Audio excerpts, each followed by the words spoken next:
Hey there, my friends. This is Andy coming to you live from Anaheim, California at the Kaiser Permanente. I'm going to take this off a little bit. I just hate looking like an old geezer with this oxygen stupid take on. All right. For those of you that are watching for the first time, I'm Andy Falco Jimenez. I currently have COVID-19, and I'm at the Kaiser Permanente in Anaheim on La Palma. So if you want to send me anything, send it there.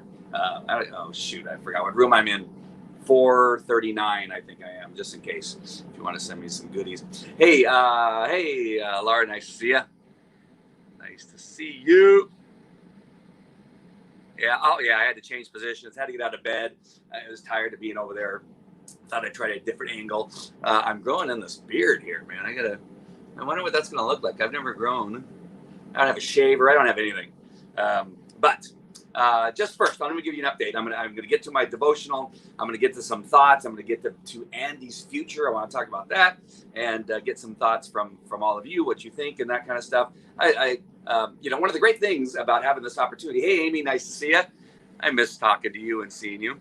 One of the great things about doing these Facebook Lives is that here I am stuck in quarantine. It's been, 9 days. How long have I been here now? I don't even know. I've been here for a while now. It's like a little prison. I can't go anywhere. I'm able now to walk back in, down the length of my room here just a little bit. But the great thing about these Facebook Lives is in the last few days, they've really made a difference to me. And I appreciate you watching and commenting and paying attention. Hey, Jim Lewis, nice to see you. So it's been a really great thing for me to be able to get on these Facebook Lives again and begin to talk and actually be able to talk because I was short of breath. My oxygen level is at 5%. I think that's what you call it. I think that's how you use it, the measurement. They've actually reduced it. It was at 6 yesterday. In the middle of the night, my oxygen level actually got up to 99%. I was laying on my stomach, though. But we were all excited that my oxygen level went up a little bit. Things seem to be improving. And the doctor today usually is a little bit doom and gloom.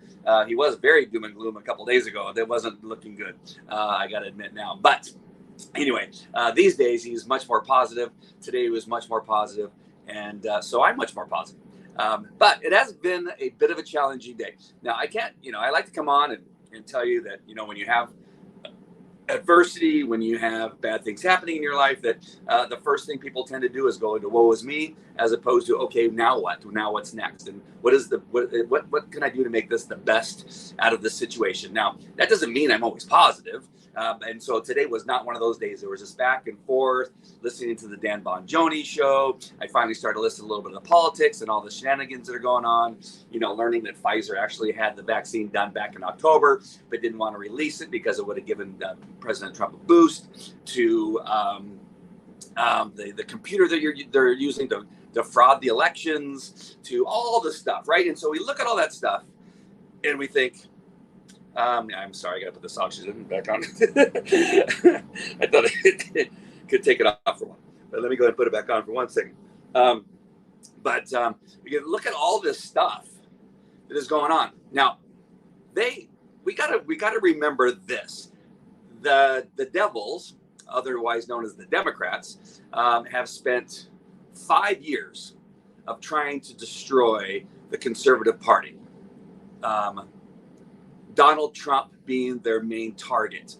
And I want you to kind of be along with me just a little bit right now. Like there's two types of Democrats that are the voters, right?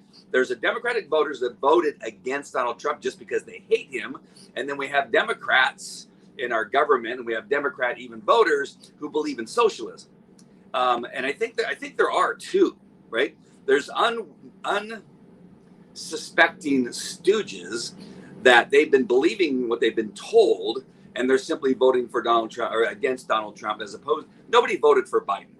Not even Biden voted for Biden, right? Nobody's voting for Biden because they think he's a good candidate. They want either socialism or they just hate Donald Trump so much that they wanted him out, and they believed all the lies. So for 5 years, can you imagine how strong a candidate Donald Trump actually is with all the good that he's done over the 4 years, the differences he's made in our world, kept us out of wars, have done more for the black community than the other president, reduced taxes, regulations, did more for the pandemic than any other leader could have ever done in regard to medications and the movement of the mobilization of corporations to get things built and done. There's nobody that's done more positive for a country than Donald Trump. But yet it took media, it takes social media, it takes cheating, it takes lies, it takes impeachments, it takes investigations. It took everything they possibly had, and they still have not quite won the election. That's how great a candidate Donald Trump was. And again, I know that this may be you thinking that I'm looking at everything from the lens of the lens of a rose-colored lenses. Yeah, I'm looking at the rose. But you just really got to see this for what it really is. And we cannot stop the positive things for those of us that are conservatives. I cannot even say Republicans. We surely have evil Republicans in our midst too, right? We have rhinos. We have other types of Republicans who are backstabbing traitors.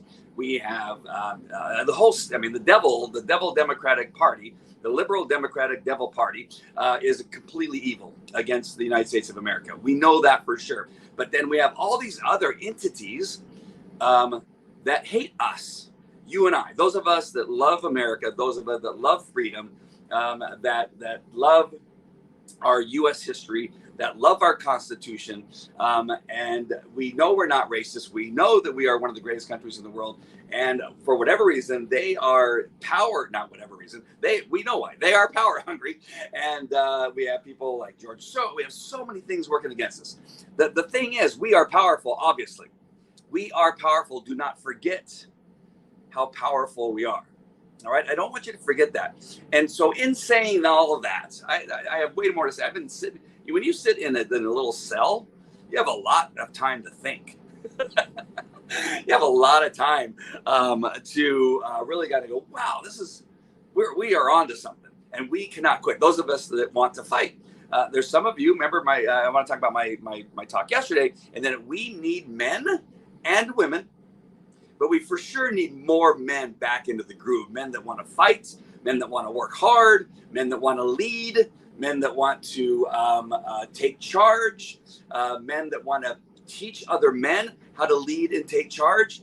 And then, of course, again, I'm not forgetting about the women. I'm not forgetting. There's strong women out there that we can work hand in hand, side by side, and be there with us as we move forward. All right, let me look at a couple of these comments really quick. Priscilla, oh shoot, I'm gonna put my old man glasses. I put the oxygen on, and now I gotta put the glasses on so I can see. The lighting over here is horrible. You don't look like an old man. Stay strong. Continuing praying for you. Thank you, Priscilla. Nice to see you. Thank you so much, Karen. Nice to see you. Hope you feel much better. I'm trying. Now you know I didn't go up and talk to you the other day, Karen. I wasn't feeling too hot that day. Rebecca, hi, Rebecca. Nice to see you. Dawn, nice to see you. Reporting for duty, sir. Nice. Glad to have you. All right, so let me go ahead and read into the daily devotional, and then I'm going to bring it all together again. I hope that I do this. I'm not sure that I do, but let me go ahead and read today's daily devotional, November 10th, from the utmost for his highest. And so the internet here is bad, so I'm sorry. I know it's going to kind of jump in and out from time to time.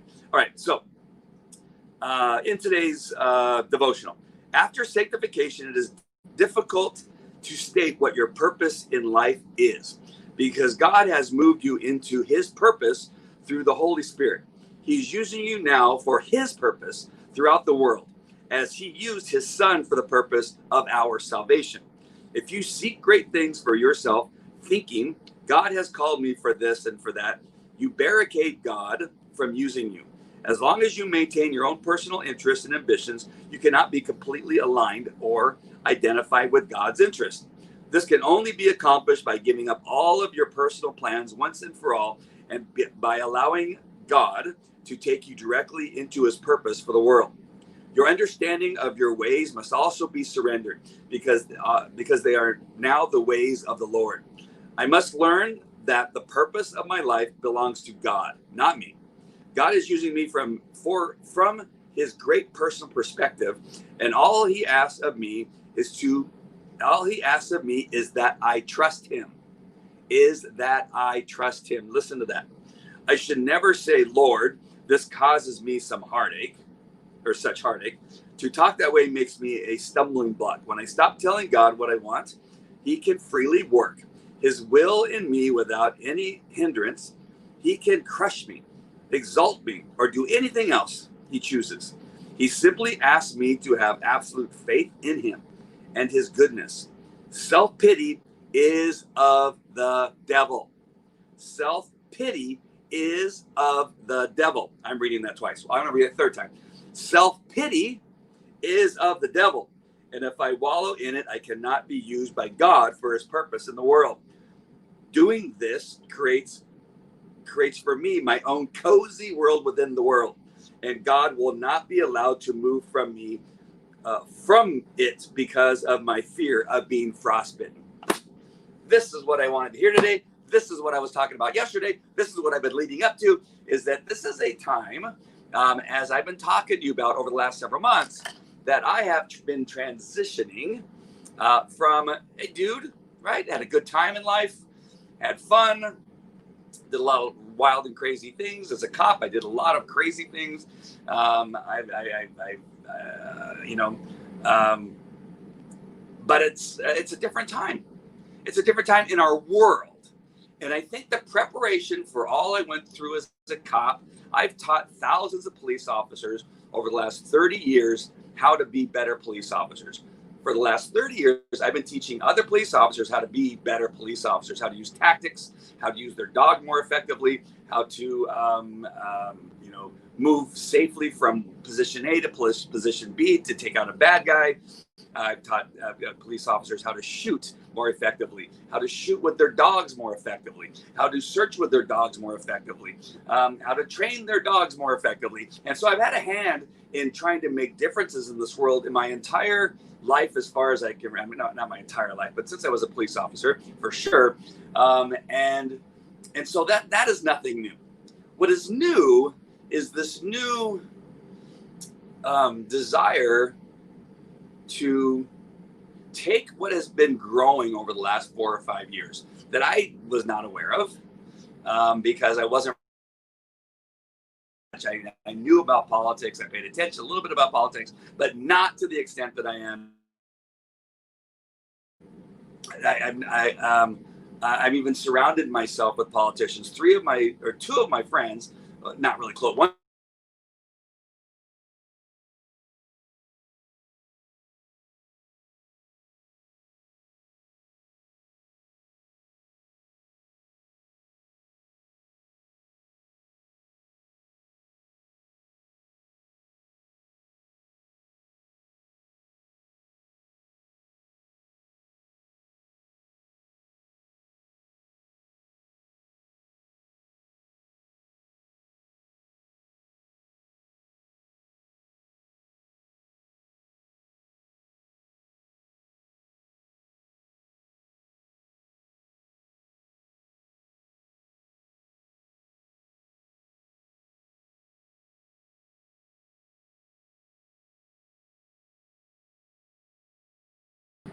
Okay, I'm back. Sorry about that.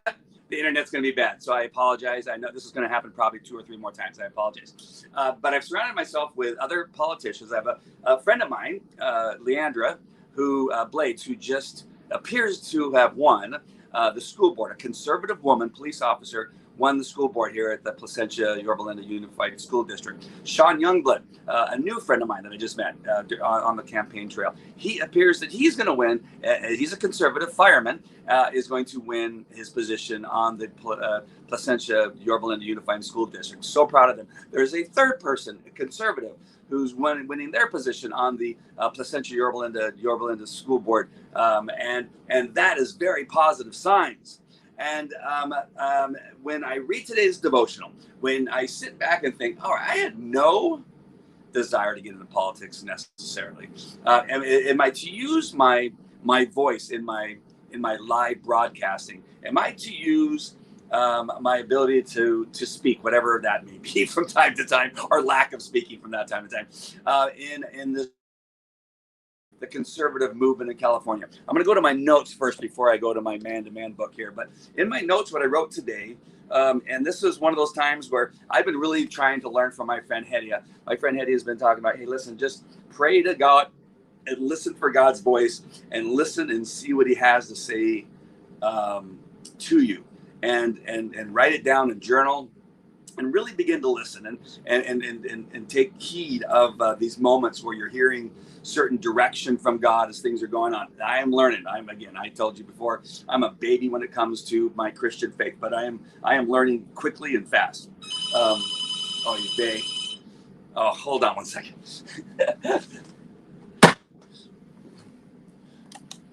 Hello, Sandy. Oh, dang it. All right, missed it. Sometimes they want me to order stuff. All right, and so, oh man, I'm on the wrong note here. Hold on one second. So I'm going to read what I wrote in my note. And so this is what happened today. And I was laying in bed praying, opened my eyes, got my journal out, and I wrote Orange County, California, conservative Christian movement. And then bullet points were voice, support, help candidates, conservative kids. Aye. Hello, Andy. Yes. Okay. The same as I had this morning. All right. Thank you. Bye. Sorry about that. If I don't answer that call, I won't have breakfast in the morning. So I apologize. So that's what spoke to me. I prayed to God. I got out my journal. I wrote down Orange County, California Conservative Christian Movement, voice, using my voice in whatever means that is. Support. What I'm thinking is supporting candidates. And that's because the next bullet point is help candidacies and conservative kids. That was before I read in this book, Man to Man, which I'm going to read for you in just 1 second, because it all kind of ties it together. And again, I'm always looking to hear if any of you have any thoughts on this. If this is something like, and you're barking up the wrong tree, you're off your rocker, you're crazy. I like it all. I like hearing, my numbers are at 94 right now. 94 for my oxygen levels. I don't know if you can see it right here. Oops. No, now it's at night. There it is, 94 oxygen level, which is good because I'm sitting up. I'm not laying on my stomach. Usually my numbers get in the 90s when I'm laying on my stomach. So that's really good. All right. And so I've really got some concerns about our children in schools. That's why I'm so happy that the 3 school board members that are conservatives got elected to our school board. That makes me extremely happy. All right, so let me read. And again, I'm reading this book called Man to Man. If you don't have it, it's written by Lieutenant General retired William G. Boykin down there. Can you see the lighting? There we go. Oops.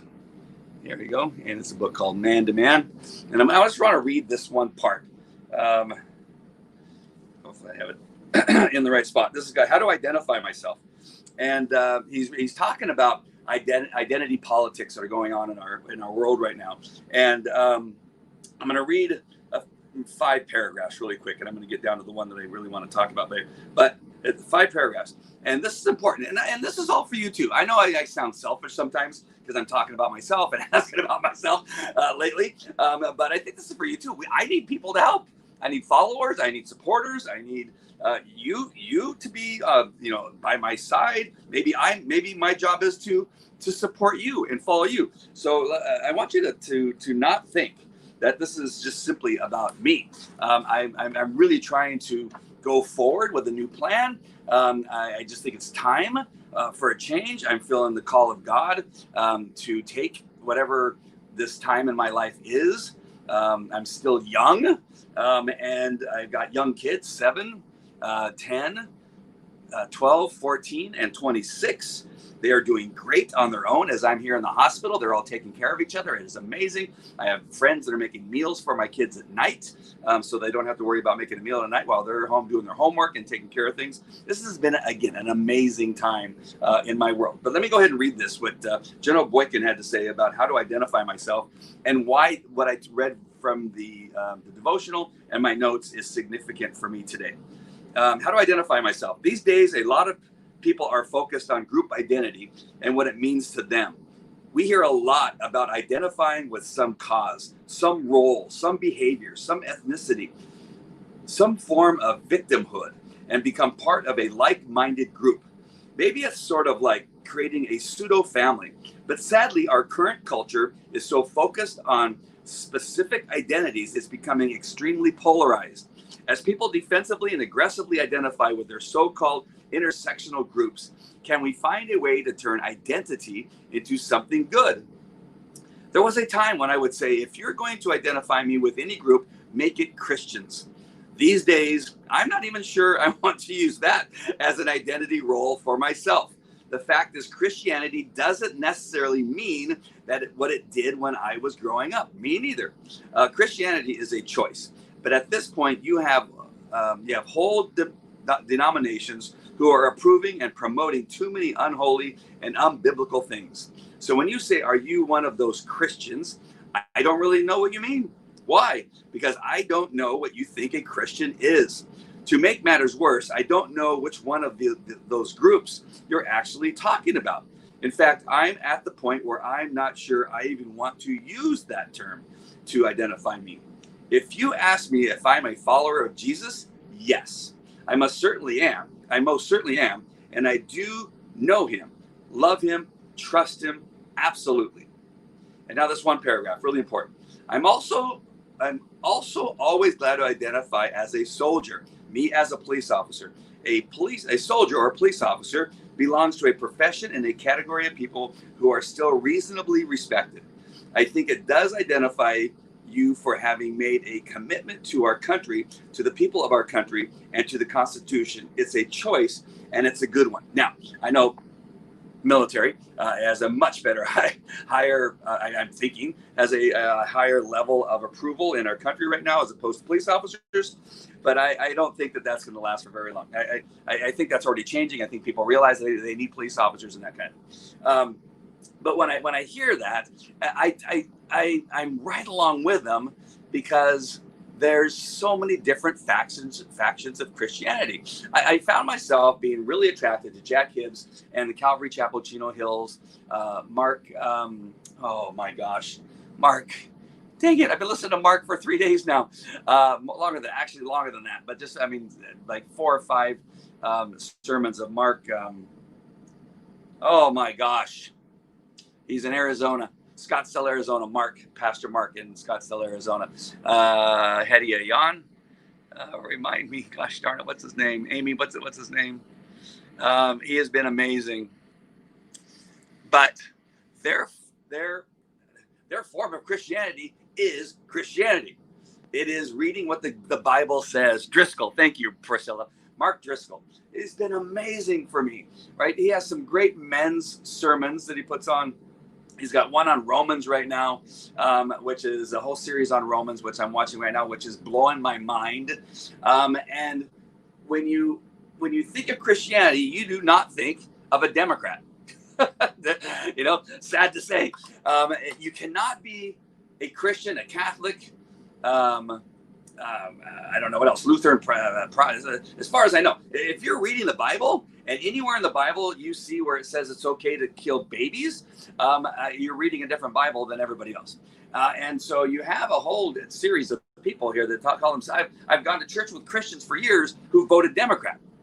And I'm thinking, how is it that I went to the same church with you, read the same Bible, listened to the same messages, and you voted Democrat? Believing what they believe. Dismantling, defunding law enforcement, open borders, abortion, full-term abortion, being okay with that. A whole number. You could just go on and on and on. There's nothing biblical about anything that the Democrats stand for, and yet you voted Democrat. And this is where I have these really evil, un-American friends who voted for Biden just because they don't like Trump. Is that what God asked us to do? No. Listen, and when you talk about guy, and I brought this up several times, you cannot not vote for Trump because who he was in his past. That means you cannot read the Bible because many of the people that wrote books of the Bible had a past, right? Apostle Paul killed Christians.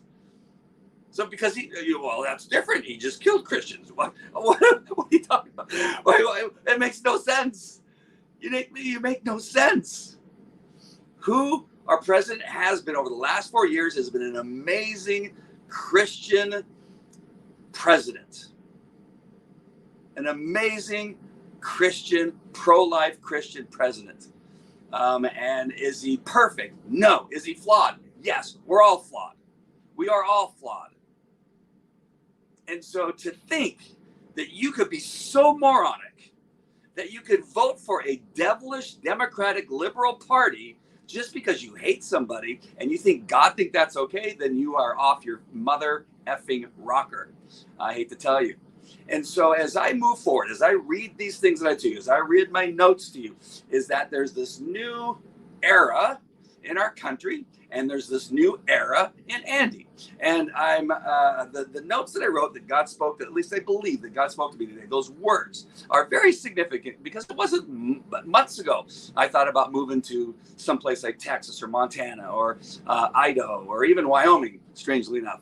Even Northern California or the east coast of California on the border of Nevada or in California. And so having that thought of moving out was very strong, not because necessarily I was giving up, maybe a little bit, maybe a little bit.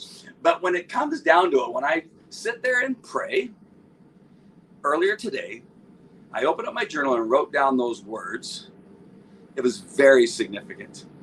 Very significant that I believe that I have a job to do here.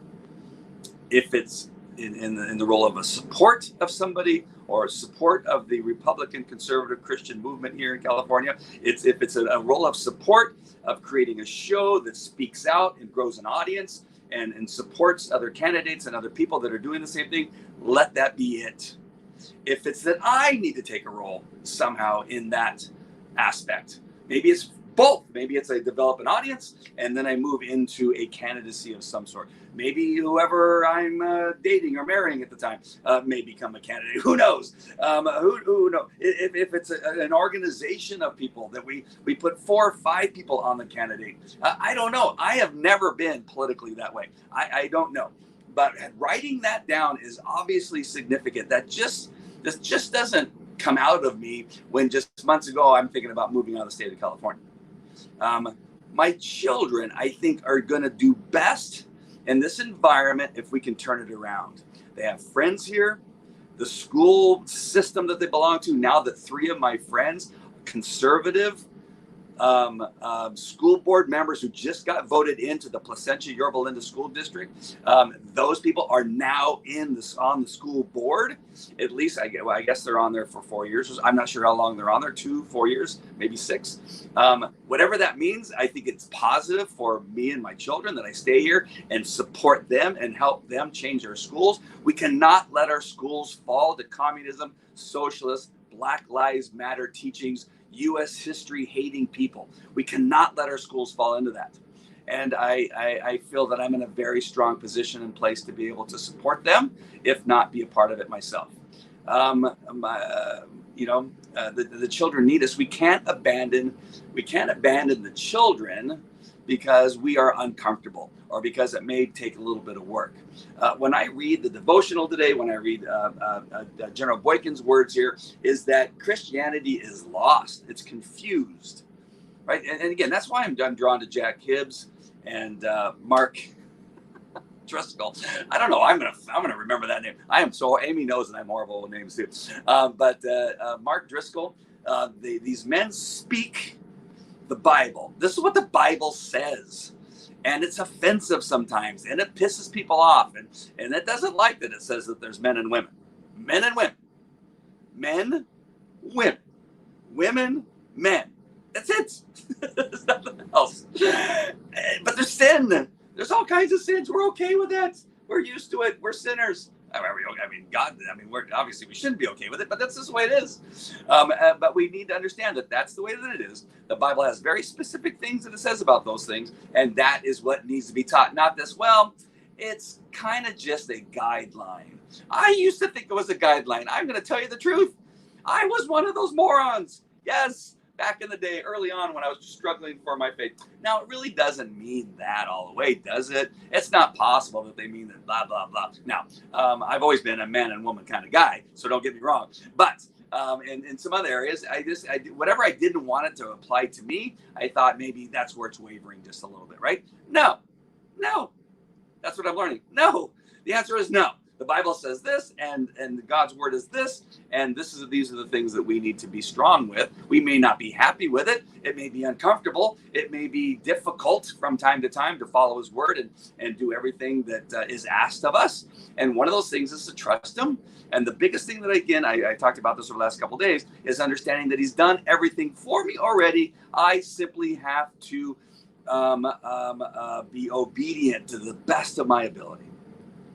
My job is to be obedient to the best of my ability and to love him and to know that he loves me, to know that he loves my children. And my job is to love my children enough to teach them the teachings of God and Jesus Christ and his words. And that is my role. So this show appears to quite possibly be more... and thank you, Hedia, for also making sure you put his name up there. Driscoll, yes. Yes, save conservative California. Yeah. I think, I don't know. That's what was spoken to me today. And so that's where I am at on this particular path. If you have any thoughts about it, I would appreciate anything. If you're watching the replay, just go ahead and put a comment in wherever you're watching this, whether it's on Facebook, YouTube, Twitter, Twitch. My icons are really weird right now, so I'm sorry about that. It's really kind of good to see you, Jim. Nice to see you too. And so got a lot of viewers, but not a lot of comments. Very strange. Usually I get tons of comments lately. You guys must be just listening to my fantastic words. And so this has been a kind of a weird, sullen, frustrating day. The internet's been kind of up and down and off around and all that kind of stuff. It's been really wacky. But a lot of thoughtfulness today. But these thoughts of rescuing our country from these devils known as the Liberal Democratic Party is important, and we can't let the work that the president and his administration has done, not that we're giving up with all the shenanigans. It's just so much shenanigans are coming out. It's just so crazy that nobody cares on the other side. Like that, there's not one person finally going, you know what? We did investigate him for 5 years. Yeah, we did try to impeach him for something that he didn't do. Yeah, and we also spied on his campaign. Oh, and we also spied on his administration. Oh, we arrested a couple people falsely that didn't deserve to be arrested. And we've done everything to block everything he possibly could do. And yet he still achieved 2 nominations for Nobel Peace Prizes. He's kept us out of any new wars. He's increased our military. He started the new Space Force. We could go on with this list over and over and on and on and on and on. All the greatness that he's done. Why not get a guy out that's done is more for this country than any other president? Why not fire him? He's the worst president. He's done more than any other president. Let's get him out of here. He's horrible. And instead, let's bring in a brain dead plagiarist who's been accused of sexual assault, and with a vice president who's as dumb as a rock, who slept her way to the top. Let's bring them in. That is a way better idea. Let's just do that. That is fantastic. And so as I move forward in my life, as I move forward in doing, I think a whole new role of conservative, Republican, Christian-based talk and I don't know, platforms and movements and project creation and speaking opportunities, whatever that's to look like. I want to know your thoughts and if you think that that's a good idea.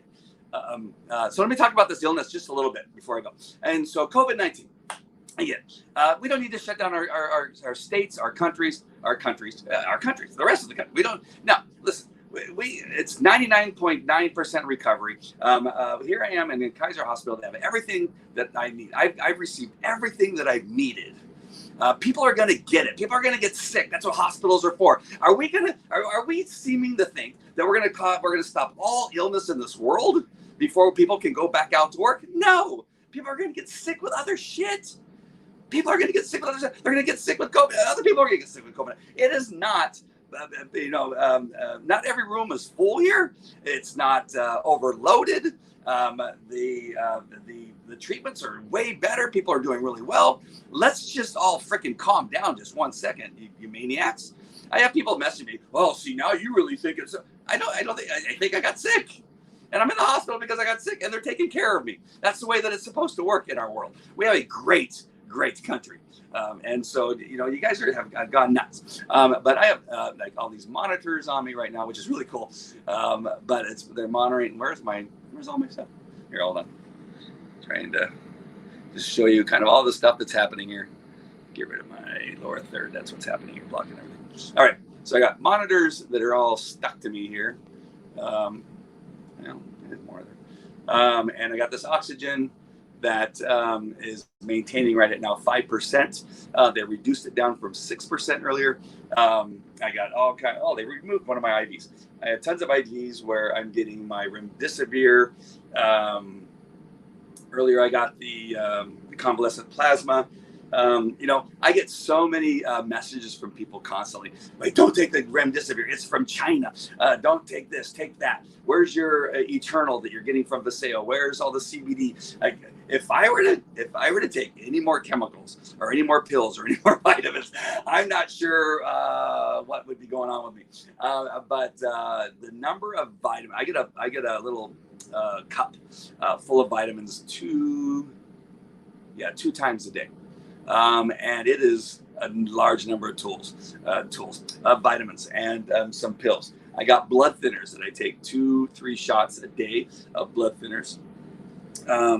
Antibiotics like crazy. Steroids.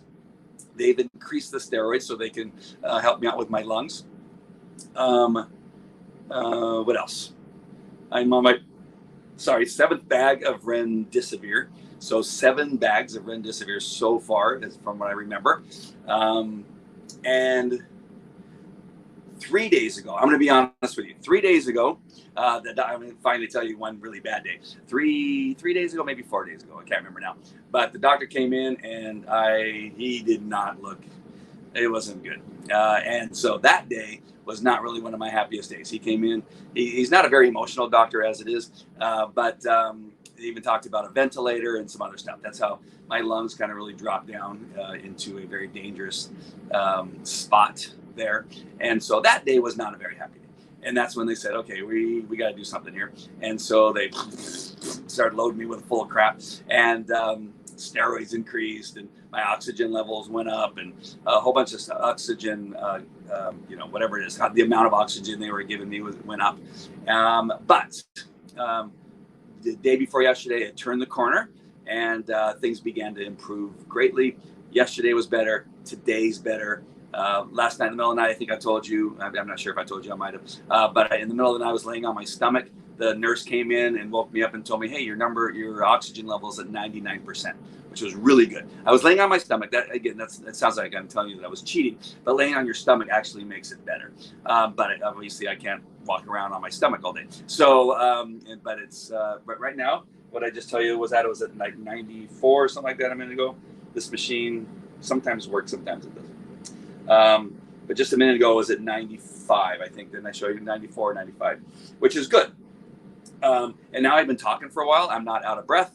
I did have to put this back in. I can feel it when I don't have the oxygen in. It will, that will, I can feel it then. But right now I feel good at this 5%, and things are improving there.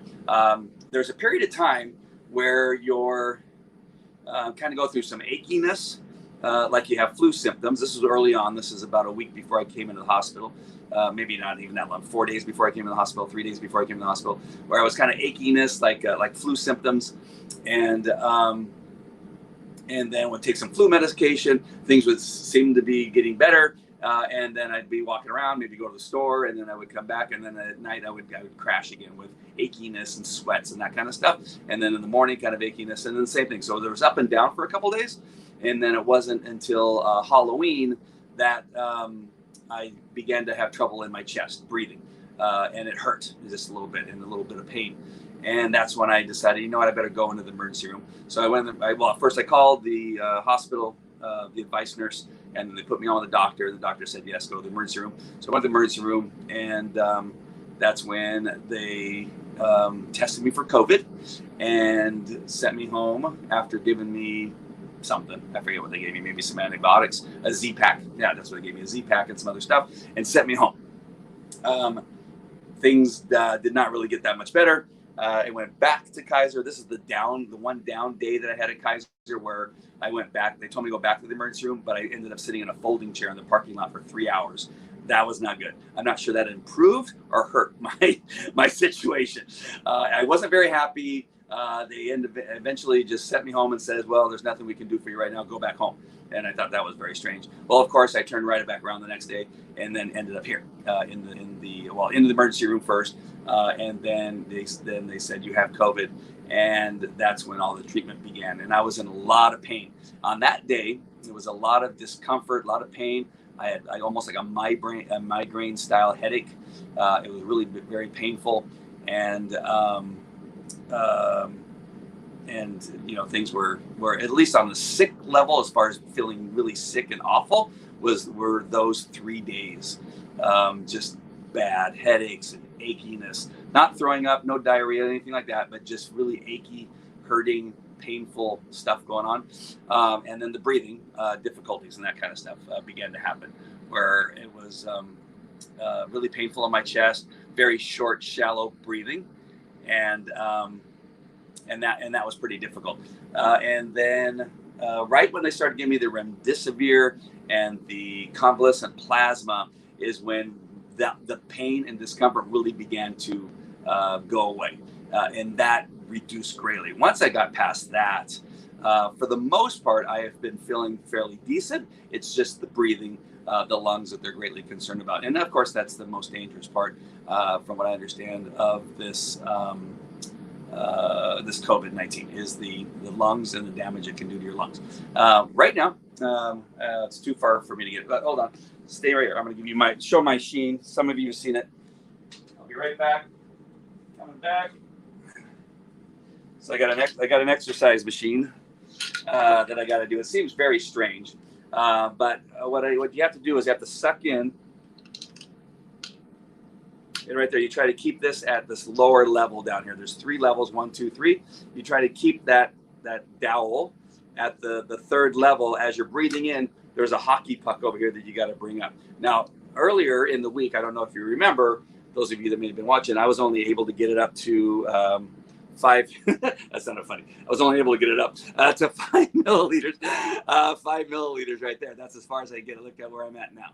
So I've seen some great improvement in being able to breathe. It's an exercise.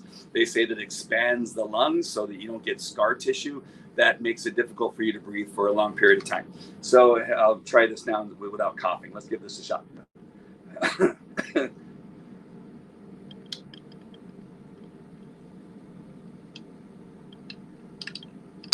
Oh, almost did it. Came up short. Yeah, let me try one more time. Come on, root for me. Here we go.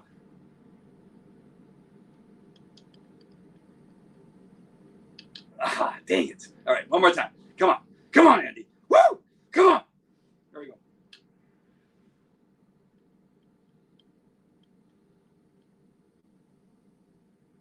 Yes. Yes. 1,500. All right, got up to 1,500. Oh, yes. Gosh, it makes me so happy. Hold on, I'm going to see some of these comments. Hey, Carl Whitney, nice to see you. Hey, nice. Thank you, Carl, for the gift. I really do appreciate that so much. You are fantastic. I appreciate you. Oh, my comments aren't coming up now. Hey, April, nice to see you. You don't come on very often, usually on and off. You're probably still not listening. She likes to come on for 2 minutes and say she watched it. Oh, man, none of my comments are showing. Darn it. Ula, nice to see you. Hi, Andy. Good to see you. In better spirits. Praying for you. Oh, there we go. Thank you very much. I appreciate that so much. Great. Thank you. Oh, thank you so much. I appreciate it. My daughter bought me some pajama pants. Hey, JT, nice to see you. I appreciate that very much. Hey, Carol, nice to see you. You got to watch my whole thing, Carol, and let me know what you think. I have a whole new thing I put out there, so it'd be great to hear what you have to say about my ideas moving forward from here. Democratic voters actually believe that Biden has officially and legitimately won. He's an idiot. Yeah, Amy, this is so sad. I mean, I don't know how you can be proud, right? It's one thing I talk to my kids about cheating. You talk to your kids about cheating. You talk to guys in the academy about cheating. When you're doing police work and investigations and that kind of stuff. I've spent all my career teaching police officers how to be upstanding police officers. Cutting corners, lying will never. It'll always come out. It never has a good ending. If you are going to lie in police reports, if you're going to lie and cheat to arrest people, listen. I broke a couple taillights with my flashlight in order to have a justification for pulling somebody over. So I'm not telling you that I was ever perfect. It did lead to a huge cache of guns from a gang. Sorry, can't speak. In California, where they had a trunk full of M16s, 9mm, 45s. There's a whole trunk load full of guns. And we knew they were dirty. We pulled the car over in an alley and discovered the trunk full of weapons, but we really didn't have PC for pulling over the car. So a taillight was broken, and so that turned out to be our PC. Now, was that right? No. Was that lying? Yes. And did I do that very often? Absolutely not. The problem is because you don't want to cost, number one, yourself your job, that, of course, right, for lying. But also, it ends up that the bad guys get out, and bad things happen, and people get away with stuff. Because of your lack of integrity. And so as I've gone through my life teaching police officers in the academy and in the courses that I put on over the 30 years of teaching thousands of police officers, the one thing that I always wanted to make sure that they understood, that you do everything with integrity to the best of your ability. Now, we surely want bad guys to go to jail, and corners are cut, and things are said, things are left out or omitted and that kind of stuff. But if you can not do that to the best of your ability, life is way easier. And occasionally somebody might be let loose because you just didn't have enough, or you held on to your integrity, and somebody had to be released. That's the way it goes. And as I teach my children about integrity and cheating and doing things the right way and winning on your own merits, working hard, exercising, staying strong. And if you make a mistake, if you drop the ball, if you lose a game, that is not the end of the world, that you're going to come back. But cheating is the end of the world. Lying, stealing, and cheating is the end of the world for your soul. It is the end of the world for our country. And that you have a half of this country, and I really find it hard to believe that half the country actually did vote for Biden. I don't believe it. But that there is a large number of people that are proud. Nancy Pelosi is proud of what she's done. Adam Schiff is proud of what he's done. Schumer is proud of what he's done. Biden and Kamala Harris are proud that look how fantastic. They are proud of what they've done. How can you live with yourself? I'm glad they have to live with themselves. That is their punishment, is living as horrid, nasty, devilish, miserable people. That is my hope for them. And in the end, God will take care of it for us. But how can you be proud of what you've done? I don't know how it is and how you think that that's okay. It just doesn't. None of that. It just never has. I was raised a Catholic, so I'm full of guilt. So I don't know how they can do it. I really do not know how I can do it, how they can do it. And it's really very strange. Hey, Sally, nice to see you. Flying to DC Friday for the Trump rally. Nice. God, I wish I could be there. I would fly. If I was not in here, I would fly there. There's no doubt in my mind. April said she was going to Washington, D.C. and couldn't find a hotel room in Washington, D.C. So, Carol, have you had the same issue trying to get into Washington, D.C.? Thank you, Diane. I do. I feel great. Hey, Carol. Oh, no, Priscilla, sorry. Kind of like tennis players I played tonight. All stupid lobes cheating to me. Cheaters never prosper, right? You look like you're getting better every day. Thank you. Yes, I feel better every day. So happy. Pray nothing bad happens in DC. So glad you're. I will. I'll be praying for you, Carol. Oh yeah, friends there. Yeah, a friend of mine, April Branscombe, she's on or was on earlier. She said she tried to go to Washington D.C. But couldn't find a hotel room in Washington D.C. All right, so as conservatives, Christian men and women, this is what I wrote. I'm gonna end on this and just kind of one more thing, and I'll just give me your thoughts if you're just joining. Hey, Debbie, nice to see you. Very good. Yes, I feel better every day. Feeling very, very good. I've changed the lighting too, so that probably helps too. But this is what I wrote. I prayed. I talked about this earlier, but just in case some people joined earlier today, I prayed. It was one of those sullen days where I was just kind of like, I gotta figure out what's going on. There's a lot going on in this little tiny pea brain. It doesn't take much to jumble this brain, but a lot going on in this tiny pea brain.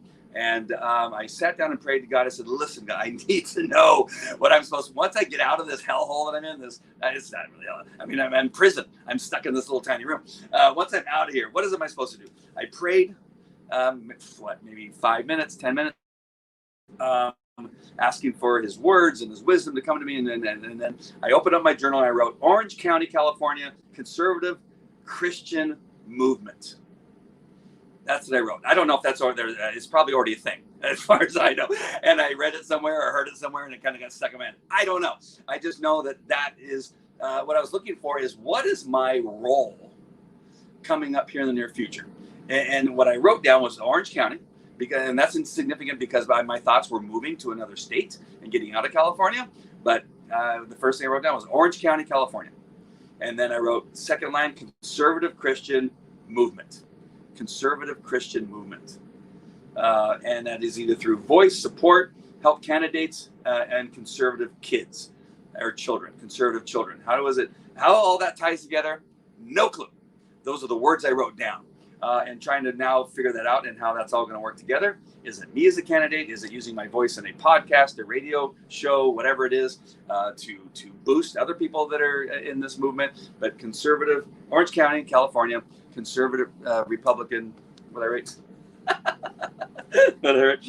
Conservative Christian movement. Conservative Christian movement. I'm really concerned about the Christians in our country. I'm really concerned about the Christians in California. That Christianity doesn't mean what it used to mean, and bringing it back to what the Bible says, not what our interpretation of what the Bible's interpretation says, or what a pastor's interpretation of the Bible because he's got a liberal slant to his interpretation.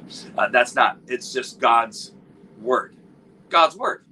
And sticking true to that, as Jack Hibbs and Mark Driscoll, I believe, are doing. Those are two voices right now that I really support greatly. I do also like Charlie Kirk and what he's been talking about. He's a great speaker. He's not a friend of mine, but I have a friend who knows him, and that is Lieutenant Retired William Boykin, and this great book called Man to Man. Make sure you get it if you're a man. I think it's great. I read some of it to my children as a bedtime story, and they really liked it. There's some really good stories here, and they're young. Like I said, 7, 12, 7, 10, and 14 are my boys. And I don't know if my daughter was there listening. She might have been there listening too. But I think it was an important couple of portions of that book that are really important about just growing up as a role model and a leader in our Christian movement, in our conservative movement here. So, all right, my friends, I hope this has been helpful. I've been on a really long time, been on an hour. Obviously, I need somebody to talk to about this stuff, and that's all of you. All right, my friends, I love you, Carol and Hedia and Debbie and Diane, and I should have started naming people because I'm going to miss some people, so I'm so sorry. I can't see everybody that's on there.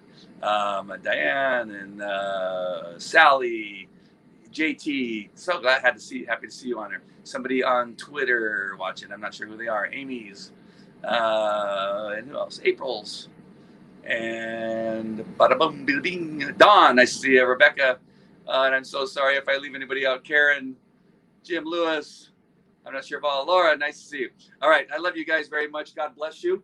And again, feel free to comment and send me a message what your thoughts are. If you think I'm on the right track, if you think I've missed the boat on something, that's okay. I like all comments, good, bad, indifferent, doesn't matter to me. All right, my friends, I love you. Have a great night. I appreciate you so much, so very much. God bless. Take care.